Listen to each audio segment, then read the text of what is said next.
At least it wasn't a 3-1 lead in the finals. Uh, I think the NBA will leave that to the Warriors. That'll be their thing. And no, I'm not trying to dunk on the Warriors, just to kind of soften the blow that was dealt the other day.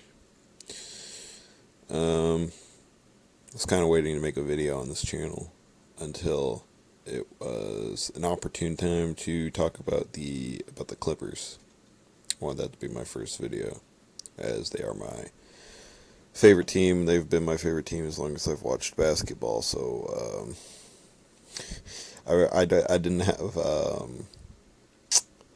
a lot of cable when I was younger. I didn't have a lot of basketball games.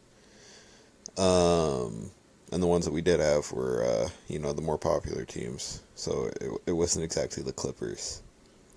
Even when the Lakers were winning like 15 games, we would still get their games over the Clippers games.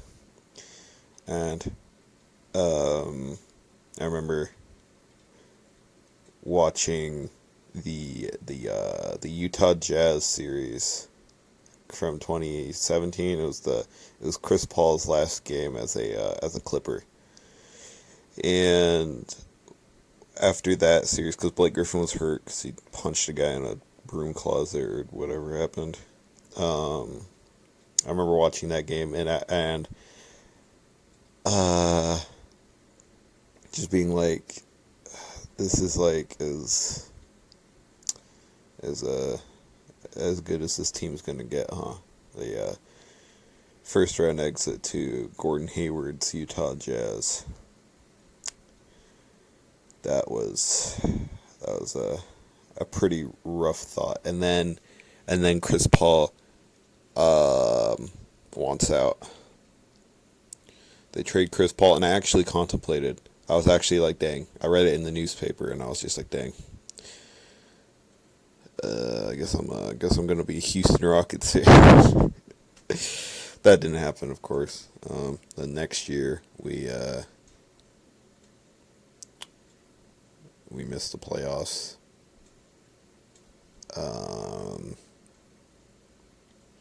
Because Jimmy Butler kind of dragged the Timberwolves into the playoffs that year. Were they like 41-41, 8th seed? I think that was it. That was weird. I remember Sports Illustrated was the first time I really like looked into that.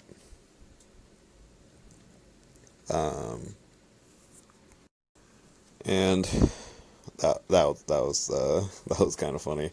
I think the article was like, how do you catch the Warriors? And it was like Jimmy Butler's answer: join the Timberwolves. I don't. He got traded, so I don't know if that was like his definitive answer on how to beat the Warriors. Yeah, and then the year after that, we make the playoffs.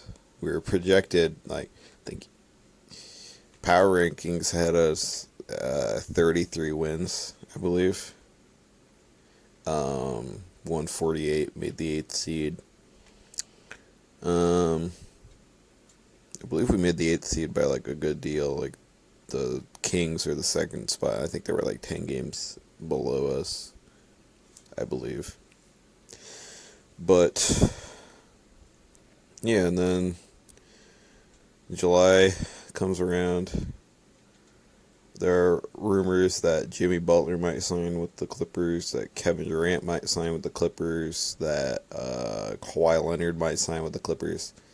I actually, believe it or not, I actually wanted Paul George to sign with the Clippers. The year that he signed his max contract, or somewhat max contract, with the Thunder. I was actually unaware that he had signed that contract, and I was thinking, like, dang, what if the Clippers signed Paul George? Because I was under the impression that he had signed a shorter contract, but apparently not.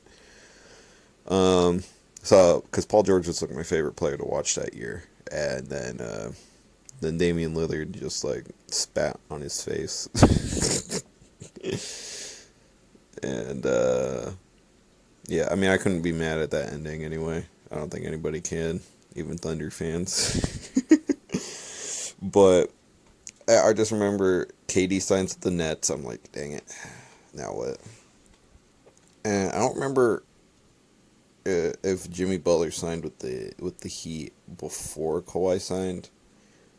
I don't remember. I don't really remember having a reaction to Jimmy Butler signing with the Heat. I just remember a lot of people saying like it was most likely that Jimmy Butler was going to sign with the Clippers. A lot of people thought he was going to go to the Clippers. I thought it would have been cool if he had gone to the Clippers, but I'm actually really glad that he went to the Heat because I think it's really fun watching them. I think it's really cool to hear from Jimmy Butler, like how much he likes it and whatnot. I think that's really cool. But yeah, then we get Kawhi. I saw like a YouTube video about some guy reacting to it like 10 minutes after it happened. And I was just like, what the heck? It was just like Kawhi and Paul George are Clippers, I think was the title of the video. Yeah, it was it was insane. Like I actually like couldn't stop smiling that day. Like my smile was just like ear to ear. I was just like super excited, and like I just kept eating it up over the months. Like, you know, it's like was it 3 months, 3.5 months until opening day, and everybody's hyping up the Clippers. You know, everybody's saying that they're gonna be the best. Well, not everybody, but like most everybody is saying they're gonna be the best. But then there's also everybody saying like the Lakers are gonna be better. And then opening day rolls around, and y'all know what happened. Kawhi drops 30, and they beat them by 10. Ironically, their first game of the season was like a 8 to 10 point comeback, and their last game of the season was lost because they lost an 8 point lead. That's a thing. But then everybody's saying, "Oh yeah, it's just a fluke," you know.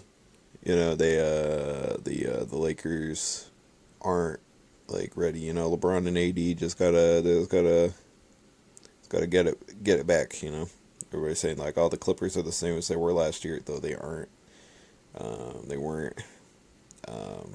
They just inserted Kawhi, and that would make any team better. But like LeBron and AD need to build chemistry and whatnot because they kind of shrank in the fourth quarter. Then Christmas Day rolls around.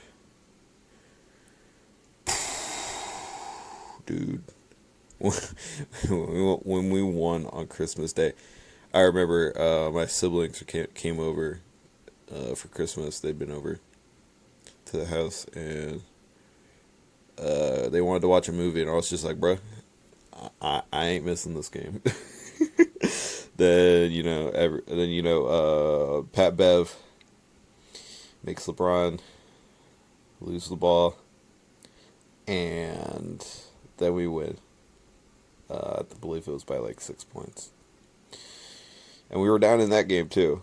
You know, this is like the first. That was like the first like real matchup. That was like AD and LeBron versus Kawhi and Paul George. That was like the first one, and that was like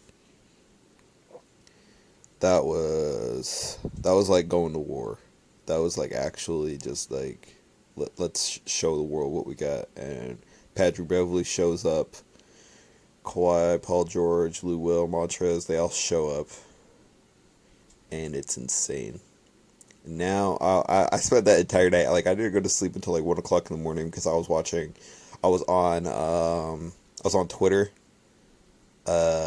looking at all of the people who had been hyping up the Clippers, or the Lakers, sorry, all the people who had been hyping up the Lakers, just like tweeting out, or even better, they weren't tweeting out because they were just devastated. And then the people who were making YouTube videos on it, they were just making reaction YouTube videos, just like it felt even like I did the same thing for the opening day, but it felt even better the second time because we were just like we were 2-0 in the Battle of LA as it was deemed. We were 2-0 and it felt amazing because it was just I mean there weren't any expectations for us to beat the Warriors in what 2018-19, and we didn't, but it was kind of like a resume. It's kind of like submit your resume to the rest of the NBA, to all the incoming free agents in the greatest free agent class in the history of the NBA. And yeah, like there was a part of me that was thinking like, oh, there was so many rumors going around that was just like Klay Thompson might not re-sign with the with the Warriors. He might sign like a 4-year deal with like the Lakers or the Clippers, and I was just like, dang. If Kawhi and Klay Thompson signed with the Clippers, I do believe if Klay Thompson was a Clipper right now, we'd be in the Western Conference Finals right now, and that's just my opinion. That's probably shared by like a lot of people, but it's never really asked because it wasn't ever really realistic that Klay would leave his dynasty for something else. Yeah. So this year we lose. All the expectation was on us. We're the worst franchise in pro sports. And it was our series to lose. It really was. Everybody knew that we had what it takes. We had what it took to beat the Lakers in a 7-game series. And I felt pretty confident about that. And everybody's saying like, yeah, they overlooked Denver. And they definitely did, which is a shame. But it is what it is. Now I think Lou's on his last deal, or his last year of that 3-year deal he signed. Paul George is on the last year of his deal if he opts out. Same with Kawhi. So this team next season, which starts in December apparently, hopefully, will look mostly the same. Maybe Montrez will probably want like $60 million, which we may or may not be able to pay him. Who knows if somebody else is going to pay him? Who knows if he'll take a pay cut to stay like Patrick Beverley did? Who knows? I think his chemistry with Lou Will is undeniable, even though they didn't really show up. Even though he was incredibly frustrating to watch because he was trying to post up Nikola Jokic, who's like a mile taller than he is. No pun intended with the Denver thing. I don't know. So in 2 years, this team could be back to where it was like 80 years ago. Just like we could be just like a 25-win team. In 2 years, we could be a 25-win team with PG wherever and Kawhi wherever. It just I know it's not good to talk like negatively, but like seriously, we could be a team again where we're just signing veterans to minimum contracts, and it's just like a place where NBA players where NBA careers go to die, essentially, like Paul Pierce. I don't know. So far this gamble has been a failure. I'm actually excited for next year, despite my morose tone for this video. I'll probably save that for another video. I'll probably make a video after this talking about the future of the Clippers or something. I don't know. Yeah, I think that'll be it. Yeah, bye.